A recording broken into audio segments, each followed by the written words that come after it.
샬롬.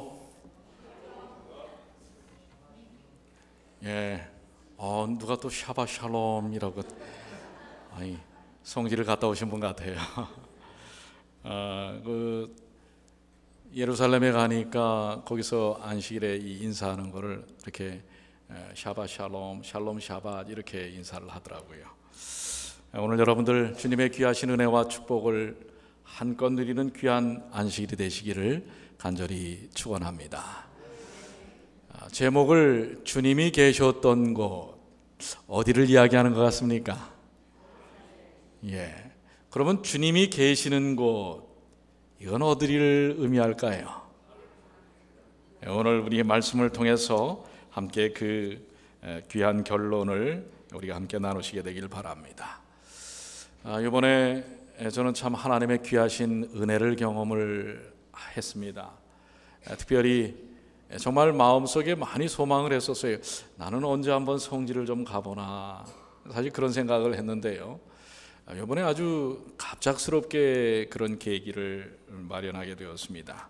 제가 마련하는 건 아니고 중동부 목사회에서 특별히 올해 중동부 목사 모임을 사실은 한 5월에서 6월쯤, 4월에서 6월쯤 이렇게 하게 되는데요, 이번에 특별한 아까 제가 광고 시간에 말씀드린 것처럼 브릿지 오브 피스라고 하는 단체와 잘 이렇게 컨택이 되어서 우리 또 이스라엘에서도 또 지원을 좀 하고 이렇게 해서 특별한 목사님들을 위한 프로그램과 함께 중동부 목사회를 그렇게 한다고 연락이 왔습니다.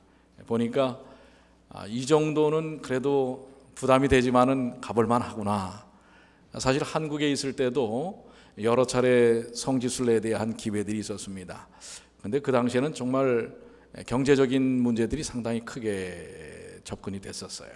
근데 이번에 거의 예전에 우리 목회자들이 갔던 거에 반 수준으로 이렇게 제공이 되어서 정말 특별한 기회가 아닌가 이렇게 생각이 되었고요. 특별히 이번에 이 프로그램은 이스라엘 외에는 포함되어 있지 않습니다.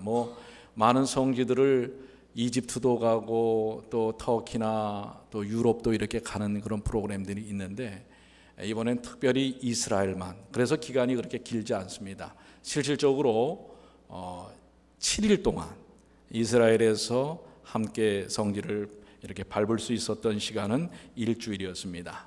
그래서 오늘 다녀와서 지난 목요일 날 제가 도착을 했는데요, 다녀와서 그 생생했던 경험들을 잊어버리기 전에 함께 성도들과 나누면 좋겠다라고 생각을 합니다. 그래서 총 제목을 7일간의 동행이라는 제목을 정하면서 그 첫 번째 이야기, 주님이 계셨던 곳, 또 주님이 계시는 곳이라고 하는 말씀을 함께 나누려고 합니다. 이스라엘과 지금 여기 우리 뉴욕이 7시간 시차가 있습니다. 그래서 사실 오늘도 3시쯤 일어나가지고 거의 11시 가까이 자서 아직 시차가 며칠 갔다 오지 않았는데 요번에 시차가 상당히 있는 것 같아요. 그래서 좀 이따가 여러분들 제가 졸면은 깨워주시기 바랍니다. 근데 여러분들이 조심은 또 제가 깨워드리겠습니다. 자, 우리 마태복음 4장 23절 본문의 말씀 다시 한번 봅니다. 예수께서 시작. 예수께서 온 갈릴리에 두루 다니사 저희 회당에서 가르치시며 천국 복음을 전파하시며 백성 중에 모든 병과 모든 약한 것을 고치시니. 오늘 갈릴리를 다니시면서 천국 복음을 전하면서 백성들이 갖고 있었던 병과 약한 것을 고치신 예수께서 오늘 이 자리에 계심을 확신하시게 되길 바랍니다. 사실 오늘 복음의 결론은 그것입니다. 오늘 예수께서 이 자리에서 하나님의 복음을 증거하시면서 여러분의 병, 여러분의 모든 약한 것을 치유하시는 역사가 체험되는 귀한 아침이 되시기를 간절히 축원합니다. 자, 그 위에 있는 사진은 바로 갈릴리입니다. 제가 이번 7일 동안의 동행을 통해서 사실 가장 감동을 받았던 곳이 있다면 어딜까요? 바로 갈릴리였습니다. 왜냐하면 다른 곳은 예수님의 손바닥만 짚어도 거기에 뭐예요? 교회를 세우고 무엇을 덧입혀가지고 그게 정말 그런지 아닌지 모를 정도로, 또 그것이 또 사실인지도 모르겠어요. 그리고 곳곳마다 뭐예요? 그것을 막아놓고 돈을 다 받는 것입니다. 사실 어떻게 보면 예수님을 팔아서 어떤 면에서는 그들의 경제적 이득을 취하는 것과 같은 느낌을 받았습니다. 그렇지만은 이 갈릴리는 아직도 그런 세속의 껍질들로 뒤덮여 있지 않는 것을 볼 수가 있습니다.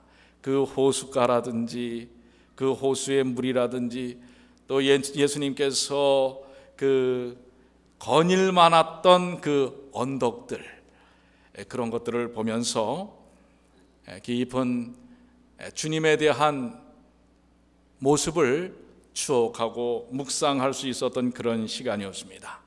자, 그래서 이 가장 첫 번째, 가장 그리고 강력하게 감동을 받았던 갈릴리 호수에 대한 말씀을 드리면서, 이 갈릴리 호수는 이스라엘의, 지금의 현대 이스라엘에도 생명수와 같습니다.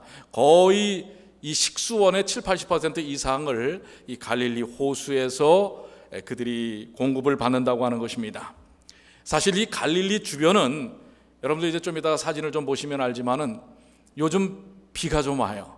그래서 갈릴리 주변은 비가 오지 않을 때도 이 헬몬산에서부터 내려오는 물들이 갈릴리에 충분히 공급이 되어 가지고 그 주변은 이렇게 좀 그 밑에 지역에, 그리고 또 그 동쪽 지역의 광야와는 다른 그런 푸르름과 들꽃들이 피어 있는 것을 볼 수가 있습니다. 그래서 유대인들은 이 갈릴리를 젖과 꿀이 흐르는 땅의 원천이라고 그렇게 생각을 했습니다.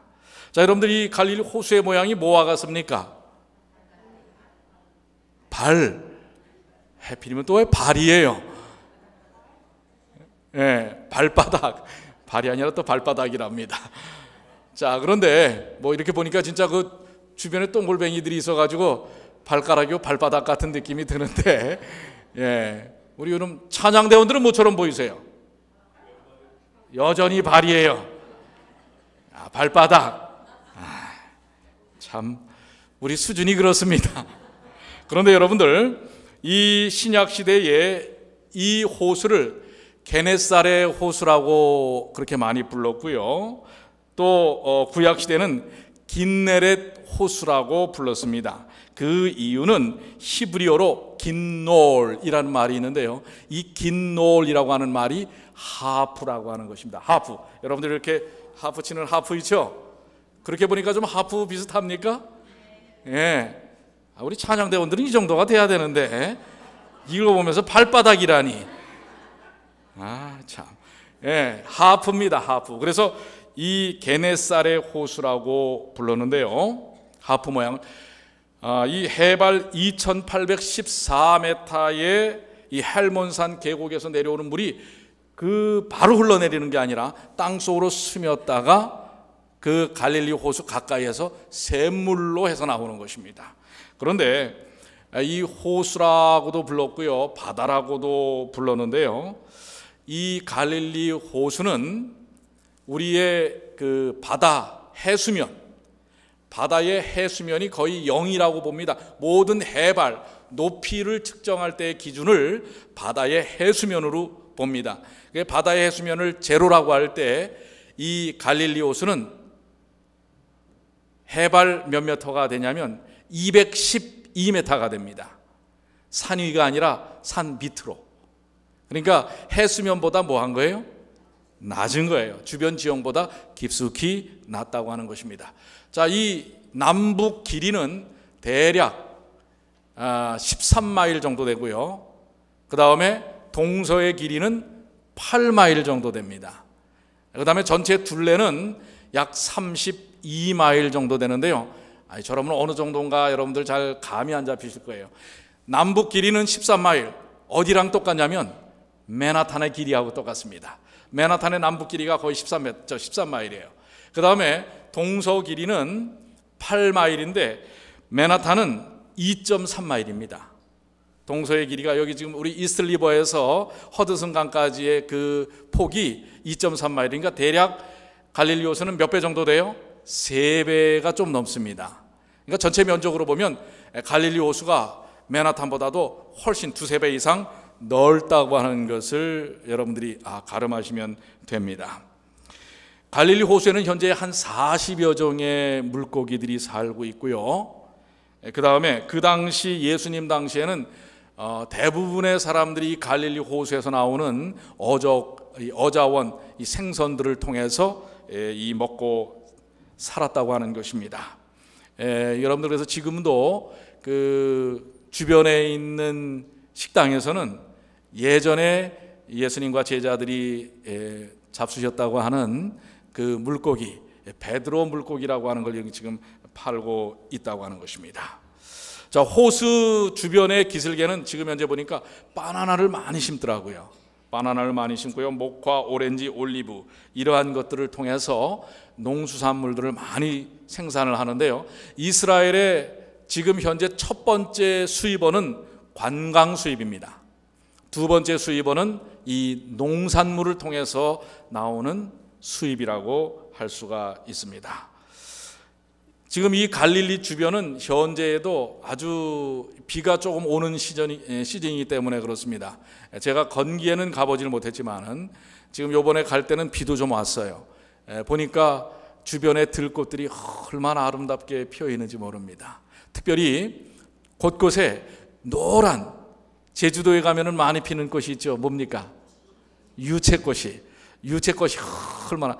그래서 지금 현재 이 온도는 약 40도에서 60도 사이를 왔다 갔다 하더라고요. 그러니까 우리의 봄날과 비슷해요. 그래서 제가 한겨울에 갔다가 봄을 느끼고 다시 아주 한겨울을 찾아왔습니다.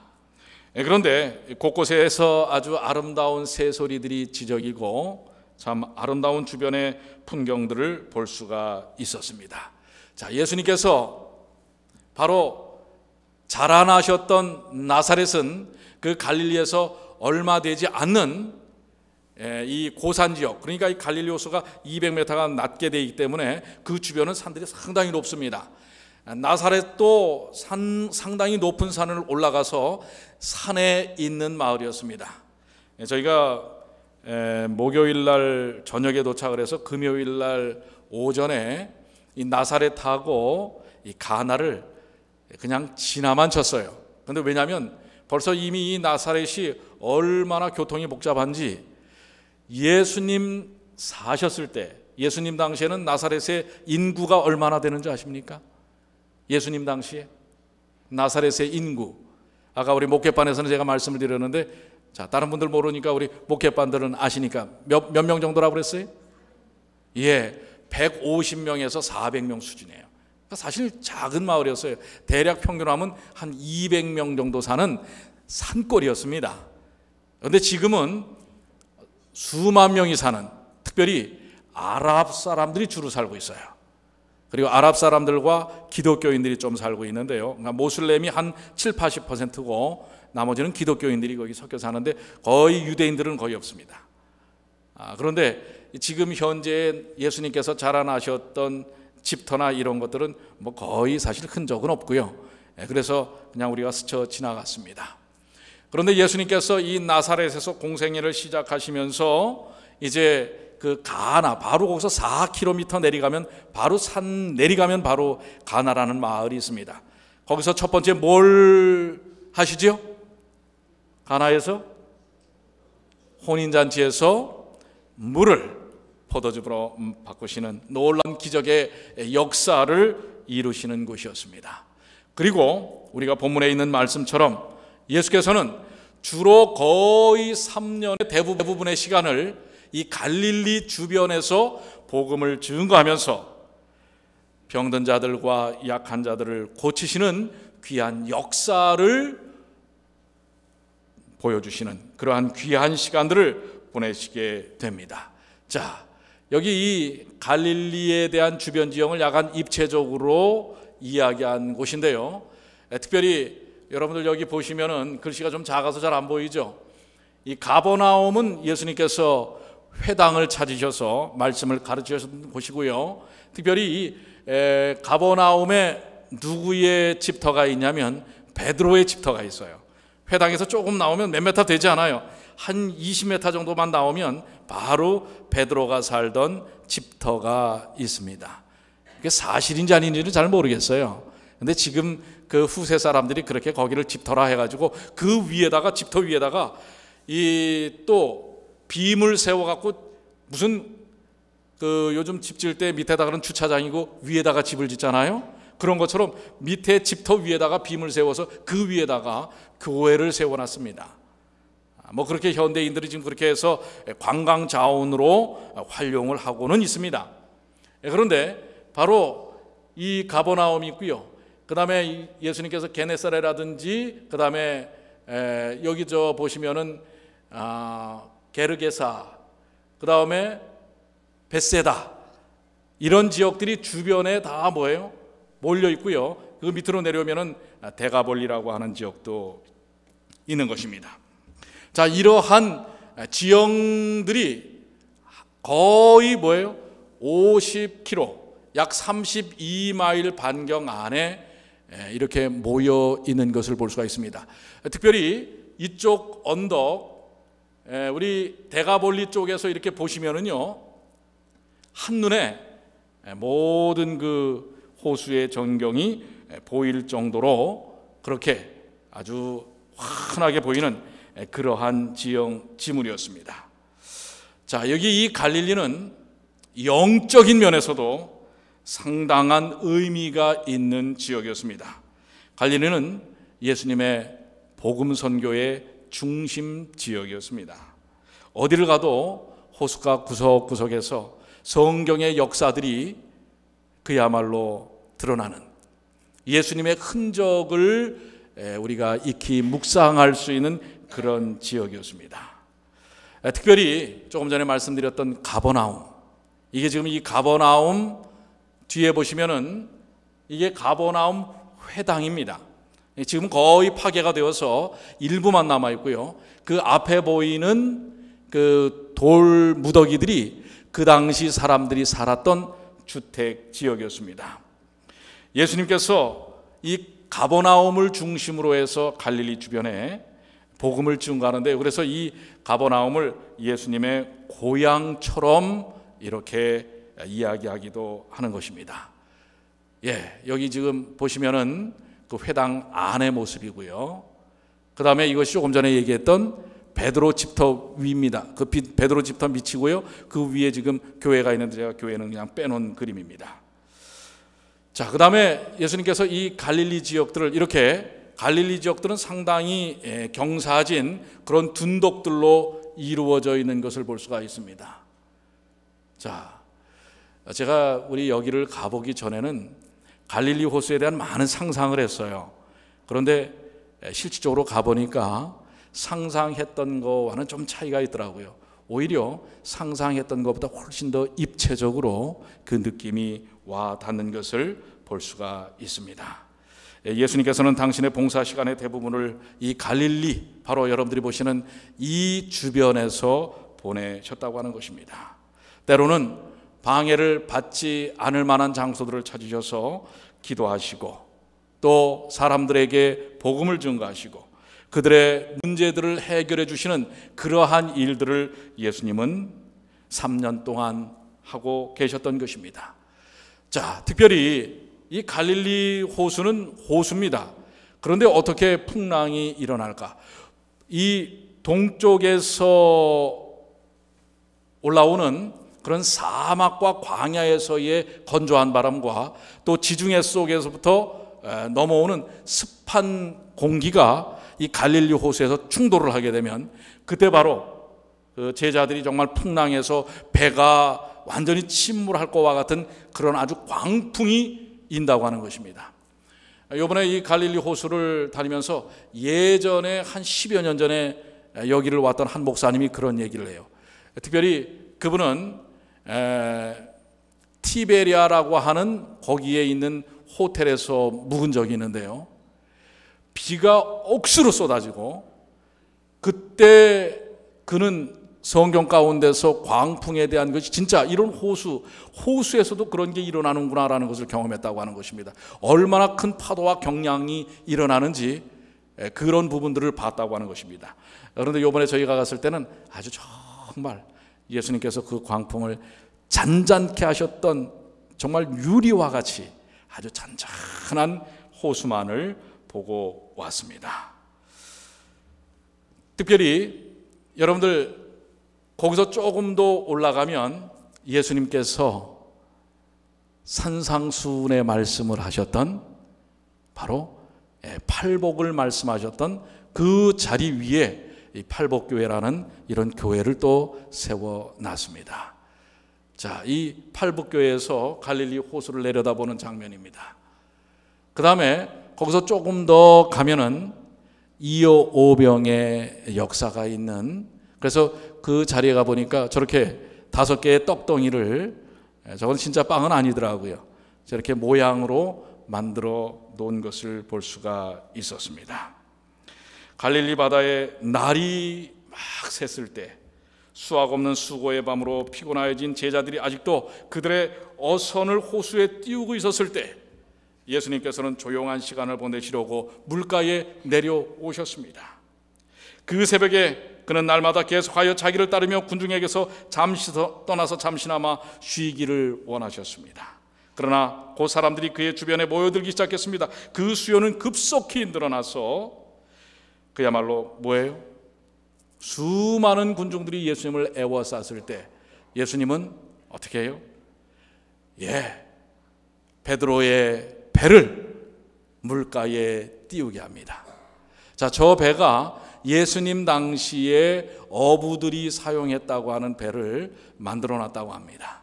저희가 저 배를 좀 타본 적이 있습니다. 이번에 가서 타봤는데요. 그래서 그 배를 띄우고 예수님께서는 그 배 위에서 세상을 향하여 그리고 수많은 군중들을 향하여 하나님의 말씀과 복음을 증거하였습니다. 이 배가 이제 그 호숫가 중간으로 들어가는 모습입니다. 그 호숫가 안에서 예수님이 탔을 법한 배 위에서 저는 아주 깊은 정말 마음의 뭉클함을 경험하게 됩니다. 이곳이 예수님께서 온 인류를 위하여 이 땅에 오셔서 나 같은 죄인을 위해 또 온 세상의 인류를 위해 하나님의 말씀을 증거했던 그러한 장소구나 라고 하는 것입니다. 시대소망, 이거는 물가에서 정말 물 옆에서 예수님이 서셨을 법했던 그런 장소에서 제가 또 여러분을 위해서 또 우리 교회를 위해서 우리 모두를 위해서 기도했던 그런 시간을 가졌습니다. 시대소망 245쪽에 성령을 통하여 갈릴리 바다에 그 어부의 배에서 말씀하셨던 그 음성은 종말까지 인간의 마음에 화평을 말하여 주는 음성으로 들릴 것이다. 자, 이 갈릴리 바다에서 어부의 배를 빌려서 말씀하셨던 그 주님의 음성이 언제까지요? 언제까지라고 얘기하고 있습니까? 종말까지 우리의 마음에 화평을 말해주는 음성으로 들릴 것이다. 여러분, 이 말씀을 확신하십니까? 오늘 이 음성을 좀 들으십니까? 사실 그 갈릴리 호숫가에서 아무리 예수님의 흔적을 보려고 해도 흔적 찾기는 쉽지 않았습니다. 그런데 그동안 하나님의 말씀을 통하여 보고 기도하고 묵상했던 그 순간들이 제 마음속에 확 와닿으면서 주님의 살아 움직이시는 듯한 그런 느낌들을 받을 수가 있었다고 하는 것입니다.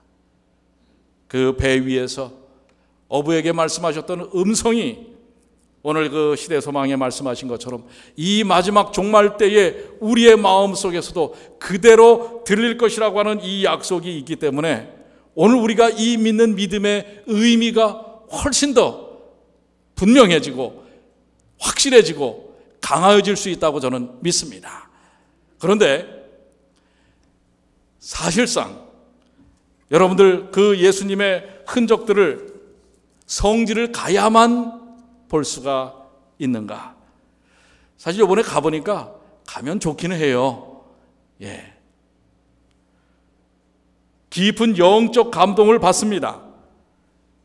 그런데 거기를 가야만 예수님을 만날 수 있을까? 제가 내린 결론은 그럴까요? 아닐까요? 성지에 가야만 예수님을 만날 수 있을까요? 아니라고 하는 것입니다. 물론 거기서 예수님의 흔적을 묵상하면서 아주 마음속 정말 눈물을 흘리는 깊은 감동을 받았어요. 그러나 그 감동은 무엇이 있었기에 가능한 거예요? 하나님의 말씀이 있었기에 가능한 거예요. 말씀이 없었다면 그 갈릴리 주변에서 무슨 일이 일어났는지 알 수 있어요? 없어요? 없는 것입니다. 물론 안 간 것보다는 가니까 그 느낌이 아주 더욱 선명한 부분은 있어요. 그렇지만 그러한 흔적들을 찾는 것이 우리에게 구원을 주는 것이 아니라고 하는 것입니다. 그 예수님의 발자취를 찾는 장소에 갔다고 해서 그것이 구원을 주는 것이 아니라는 것을 여러분들 기억하시게 되길 바랍니다. 우리 주님은 너무 좋으신 분이에요. 왜요? 사실 지금 어떻게 보면 갈릴리 외에, 광야 외에는 예수님의 흔적을 찾기가 훨씬 더 어려웠어요. 마음이 상하더라고요. 예수님이 십자가에 달리셨다고 하는 곳은 여러분들 한 다음 주쯤에 한번 보여드리겠어요. 이것은 무슨 선왕당을 만들어 놓은 것인지 들어가 보니까요, 뭐 오만 잡다한 그 형형색색의 도구들로 가득 채워놨습니다. 오히려 무슨 절간에 들어가는 느낌이 들어요. 교회입니다, 그게. 그거로 채워놨어요. 그리고 그 밑에 예수님을 이제 십자가에서 내리면서 받았다고 하는 돌이 있어요. 거기도 뭔가 이제 유리로 이렇게 싸가지고 해놓고 말해요. 그 주변을 뭐 그림을 잔뜩 그려놨어요. 곳곳이 그렇습니다. 예수님이 비아돌로로사라고 예수님이 십자가를 골고다로 이제 짊어지시고 올라가시면서 무릎을 꿇으셨던 장소. 그래서 1번부터 13번까지가 있습니다. 그 구석구석마다 뭔가를 만들어 놨어요. 우리는 사실 그건 보지도 않고 그냥 갔습니다. 왜냐하면 그 모든 길이 완전히 다 시장통이에요. 거기서 누구의 흔적을 볼 수가 없어요? 예수님의 흔적을 볼 수가 없어요. 이미 거기는 누가 계시지 않아요? 그리고 거기 있는 대부분의 사람들이 예수를 믿는 사람들이 아니에요. 아닙니다. 예수를 파는 사람이지 예수를 믿는 사람들이 아니에요. 그래서 분명하게 느낀 것은 성지에서 예수님께서 허락하신 말씀을 통한 묵상에 대한 깊은 감동은 받을 수 있을지 모르지만 그러나 그것이 우리에게 구원을 주는 것은 아닙니다. 인간의 세속적인 것들로 가득 포장한 것으로 가득 찼습니다. 그러나 그것이 분명히 2000년 전에 예수님께서 계셨던 것은 분명합니다. 그러나 지금은 예수님이 어디 계십니까? 어디 계시죠? 히브리서 6장 19절로 20절입니다. 이렇게 말씀하고 계시죠. 우리가 이 소망이 있는 것은 영혼의 닷 같아서 튼튼하고 견고하여 휘장 안에 들어가나니 그리로 앞서가신 예수께서 멜기세덱의 반차를 쫓아 영원히 대제사장이 되어 우리를 위하여 들어가셨느니라. 예수님께서 영원한 대제사장이 되어서 지금 어디에 들어가 계신 거라고요? 어디에 계시다고요? 하늘? 자, 휘장 안에 들어가나니 지성소에 계시는 것입니다. 누구를 위하여? 여러분과 나를, 우리를 위하여 들어가셔서 지금 뭐하고 계세요? 중보사역에 놀라운 역사를 하고 계시지 않습니까? 지금 예수님께서 부활하신 후 승천하신 다음에 계시는 곳은 하늘 지성소예요. 그러면 우리는 예수님을 못 만납니까? 자, 여기 예수님께서 본인에 대한 행적, 앞으로의 어떻게 되실 것인가 라고 하는 것에 요한복음 14장 18절로 21절에 말씀하고 계세요. 뭐라고 말씀하셨냐면 조금 있으면 세상은 다시 나를 보지 못할 터이로되. 그렇게 됐습니까? 너희는 날 이제 못 볼 거다. 이렇게 말씀하시는 거예요. 그런데 너희는 나를 보리니 이는 내가 살았고 너희도 살겠음이라. 그날에는 내가 아버지 안에 너희가 내 안에 내가 너희 안에 있는 것을 너희가 알리라. 나의 계명을 가지고 지키는 자라야 나를 사랑하는 자니 나를 사랑하는 자는 내 아버지께 사랑을 받을 것이요 나도 그를 사랑하여 그에게 나를 나타내리라. 자, 지금은 세상은 나를 보지 못하지만 너희는 나를 보리라. 내가 살았고 너희도 살겠음이라. 여러분, 이 약속의 말씀을 믿으십니까? 여러분들 예수님을 보실 수 있어요?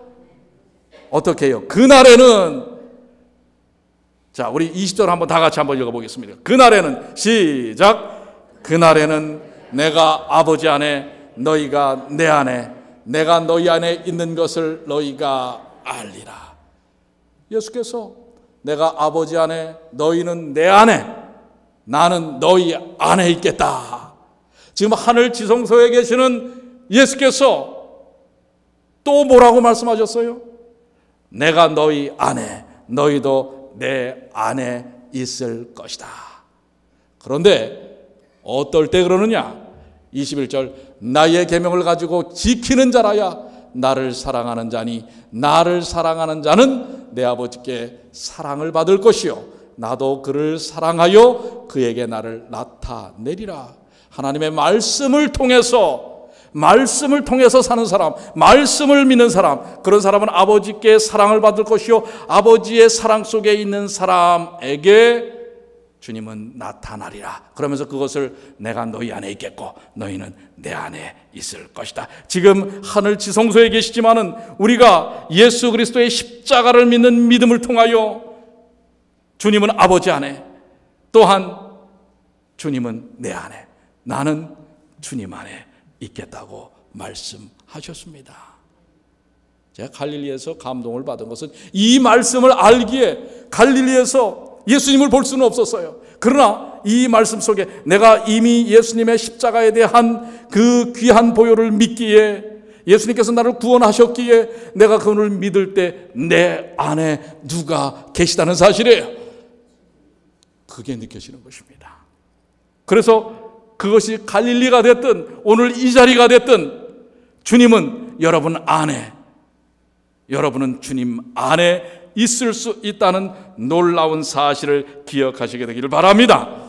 그래서 요한복음 14장 16절에 내가 아버지께 구하겠으니 그가 또 다른 보혜사를 너희에게 주사 영원토록 너희와 함께 있게 하시리라. 어떻게 주님께서 내 안에, 내가 주님 안에 있도록 가능하게 만드시는가? 누구를 통해서 그렇게 하시겠다는 거예요? 누구를 통해서? 지금 예수님은 분명히 어디에 계세요? 하늘 지성소에 계세요. 그런데 어떻게 우리 안에 계실 수 있어요? 우리가 주님 안에 있을 수 있어요. 누구를 통해서요? 보혜사 성령을 통해서 그렇게 하시겠다고 하는 것입니다. 아멘입니까? 그런데 보혜사 성령은 갈릴리에 있습니까? 예루살렘에 있습니까?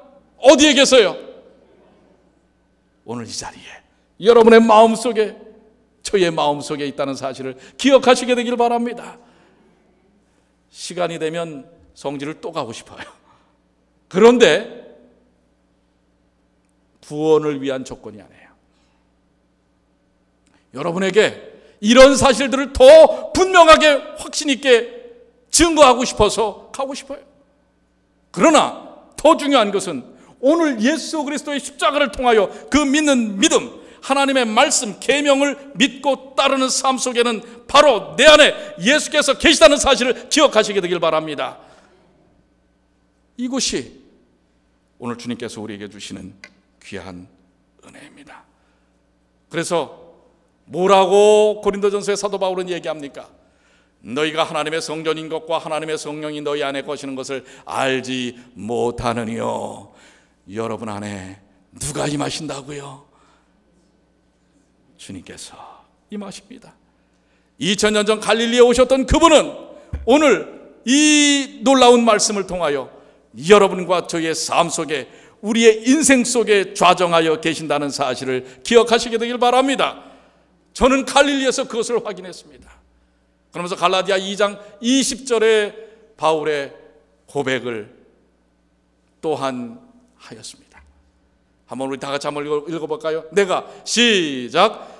내가 그리스도와 함께 십자가에 못 박혔나니 그런즉 이제는 내가 산 것이 아니요 오직 내 안에 그리스도께서 사신 것이라. 이제 내가 육체 가운데 사는 것은 나를 사랑하사 나를 위하여 자기 몸을 버리신 하나님의 아들을 믿는 믿음 안에서 사는 것이라. 아멘입니까? 오늘 이 고백을 하시게 되길 바랍니다. 그래서 정말 이 오늘의 말씀을 결론 짓는 너무 좋은 찬미가 있어요. 여러분들 순서지에는 357장이라고 되어 있는데 제가 이 졸다가 친 겁니다. 457장이에요. 457장의 제목이 뭐예요? 디베랴 맑은 바다. 그런데 이거는 누가 작곡 작사를 했습니까? 우리 찬미가에 몇 안 되는 우리 한국인이 작시 작곡한 찬미가 있는데요, 이 457장은 우리 한국 사람이 한 것입니다. 작곡은 나온영 씨가 하고요, 작시는 석진영 씨라고 하는 분이 했는데요, 너무 성서적으로 했어요. 자, 이 제가 한번 가사를 읽어드릴게요. 1절입니다. 디베랴 맑은 바다 푸른 목장 없어도 주님 찾아오셔서 좌정하시니 어두웠던 내 맘에 생명의 빛 되시네. 갈릴리 작은 갈릴리 내 마음 작은 갈릴리. 여러분, 갈릴리에서 제가 저 노래를 부르지 않아도 여러분 이 자리에서 뭐예요? 티베랴의 맑은 바다 푸른 목장이, 주변에 그 푸른 목장이 티베랴의 맑은 바다는 없어도, 내가 거기 있지 않아도 주님 찾아오셔서 내 삶에 좌정하시니 어두웠던 내 마음에 생명의 빛 되시네. 갈릴리는 어디예요? 갈릴리가 어디입니까? 여러분과 저희 마음이에요. 오늘 이 자리가 갈릴리 아닙니까? 빼낸 봉 흰눈 쌓인 헤르몬 산 안배도 믿는 마음 주셔서 화평 누리니 인자하신 성령님 이 내 마음에 계시네. 아까 우리 분명히 성령께서 우리를, 보혜사 성령께서 우리를 인도하시고 주님을 만나게 하신다고 하는 것입니다. 기름진 넓은 들과 아담함이 없어도 순종하는 마음으로 따라가오니 옛날처럼 세상은 어리석다 말하네. 4절 능력의 신의 아들 오시어서 외롭게 무궁하신 사랑을 역사 지은 곳 내 안에도 그처럼 주의 뜻을 이루리. 오늘 여러분들 이 찬양의 가사처럼 오늘 여러분의 마음이 주님이 좌정하신, 주님이 3년 이상을 돌아다니셨던 갈릴리가 여러분의 심령이 되시게 되길 바랍니다. 뭐 한 번쯤은 가볼 만은 할지 몰라요. 그러나 그곳에서 예수님의 흔적이나 예수님을 찾기는 어렵습니다. 오히려 말씀을 통하여 오늘 주님의 교회에서 여러분의 인생 속에서 예수님이 계시다는 사실을 기억하시게 되길 바랍니다. 우리 한번 이 귀한 찬양 다 같이 한번 불러볼까요? 자, 우리 예수님이 계셨던 곳이 아니라 예수님이 계신 곳, 그 귀함 속에서 오늘 한 주간을 주님의 은혜로 사시는 주님의 귀한 자녀들 되시기를 간절히 축원합니다. 다 같이 일어나셔서 우리 디베랴 맑은 바다